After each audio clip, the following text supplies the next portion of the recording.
And he knew because, I mean, we had been married many years and he knew before I got married. I was like, this is crazy, but at some point in my life, I'm going to make films.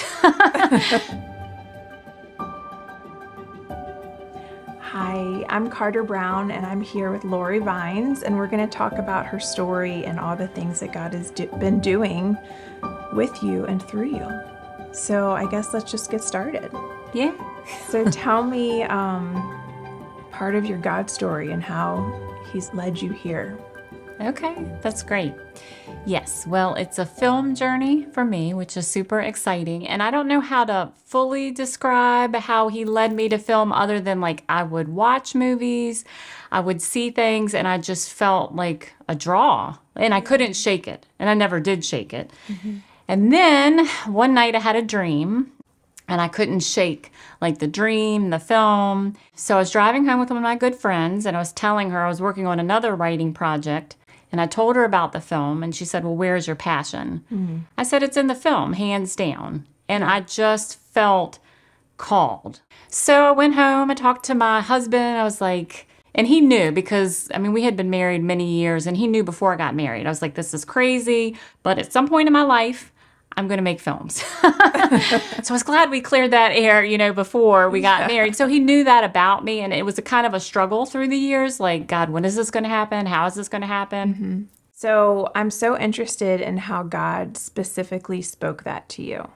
So when I first was born again and came to know the Lord, so I went to a charismatic church. It's just more Pentecostal. People might be familiar with that term. Right. But just one of the things they would believe in is prophecy, mm-hmm. so that God can speak to people through other people. And again, it's all meant to line up with the Word of God, so It's nothing like weird or crazy. Right. But we were at a service and somebody was speaking to the people and she had a prophetic word for me.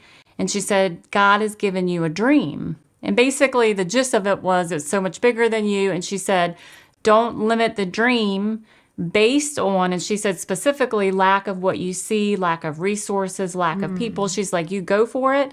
She said, and basically what you need will be there for it. And she continued to say a couple times, don't limit the dream, don't limit the dream, don't limit the dream. Like, go for it.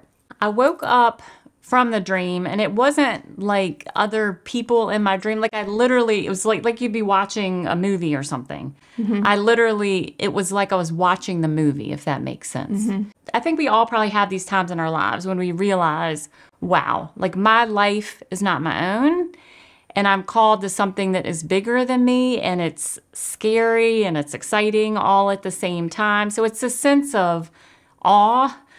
And then you get older and you're like, okay, I realize that is a ton of work. Yeah.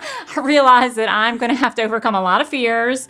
And I realize that, I'm just going to have to dig in and do it. So you kind of have a different perspective that way. Mm-hmm. But yes, so it is this, it's just kind of an awe. It's like a God encounter.